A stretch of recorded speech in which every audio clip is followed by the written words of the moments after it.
Good morning on a sunny Friday. I've got a quick question for you. Do we have a compromised government?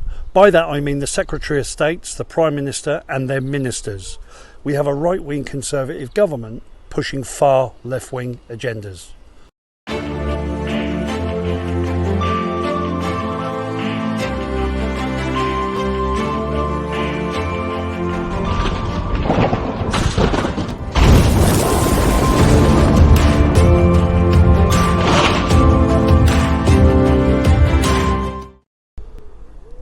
So what do I mean by a compromised government? What I mean by a compromised government is do our Secretary of States, elected officials, and their ministers, elected officials, elected by the British people, do they actually have any clout in their offices, or are they token gesture positions? Now, this is a question I'm up because I'm wondering now. A few things that I've come across in my time, in my my professional life, my employment, if you like. I've seen a very, very worrying trend. So I want to ask, why do we have a Conservative government 11 years in place, and yet all we're seeing is a green agenda and far left wing encroachment into the British way of life, pulling down of statues, rewriting our history, all of the establishment, political policing, all left-wing agendas. And I've been wondering about this for quite a while, as I know many of you have. But the question remains is, why isn't this Conservative government doing anything about it? Now, let's have a look at our Prime Minister, right? Let's have a look at our Prime Minister. If there was anybody, and I don't know that he is, I hear rumours because I talk to people. I talk to members of Parliament, I talk to senior civil servants. He has a very colourful background. Do I know any details? No, just rumour, just rumour.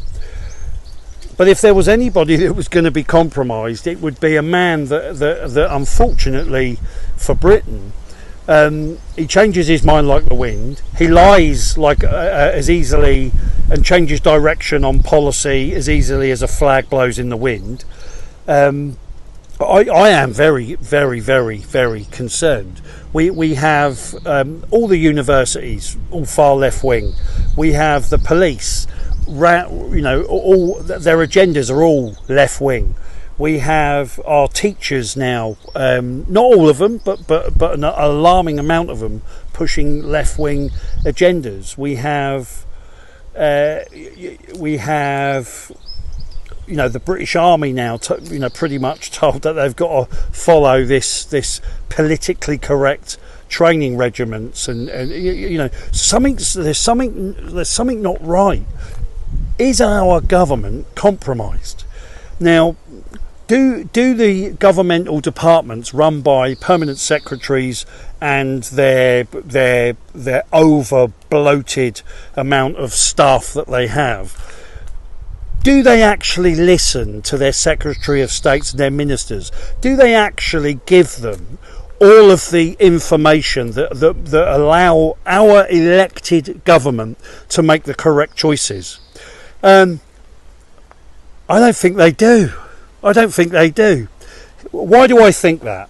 So we had, when Sajid Javid was Home Secretary, he asked for a report on grooming gangs. He was refused. We now know that the new Home Secretary, she's been in post now for quite a while, Priti Patel, it's been reported that she asked for it and she was refused. So who is it that would be doing the refusing? Okay, so let's take a look. Let's do some reverse engineering.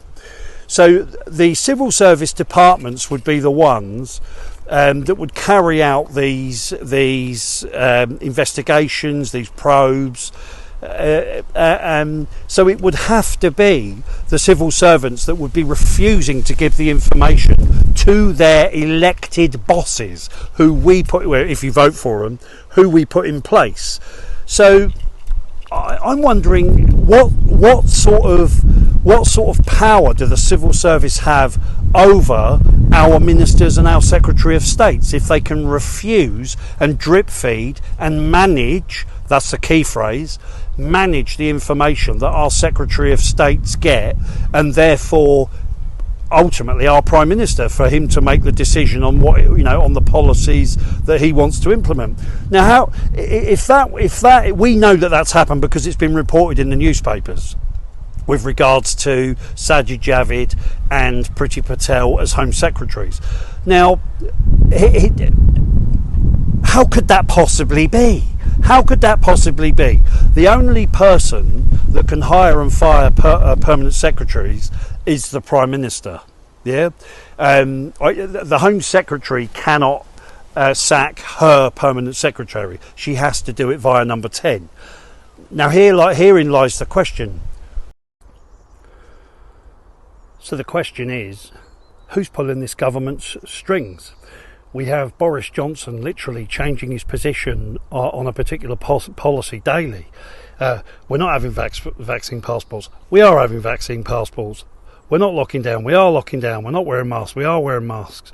I mean, what is going on? What is going on? It's almost like all of the cabinet sit in individual rooms. They have conversations with themselves.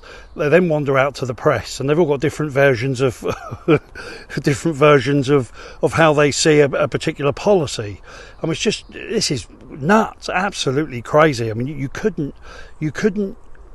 cannot come away with any other conclusion other than the British government, Boris Johnson, who got the best result for the Conservatives since 1935 over the Labour Party. What happened to him? What happened to him? We were told he was in intensive care.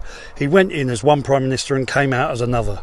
A left-wing, lunatic nutcase making green policies that basically almost any working class household in this country will not be able to afford, but he's going to push ahead with it anyway. Yes, I understand he's riding high in the polls, but look at the electoral threat of the Labour Party. It's non-existent. Who else have we got to vote for? No one.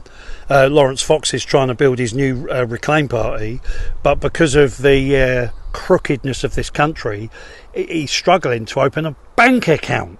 Lawrence Fox, Reclaim Party, and yet the banks won't let him open bank accounts. What on earth is going on? Boris Johnson and his cabinet don't run this country.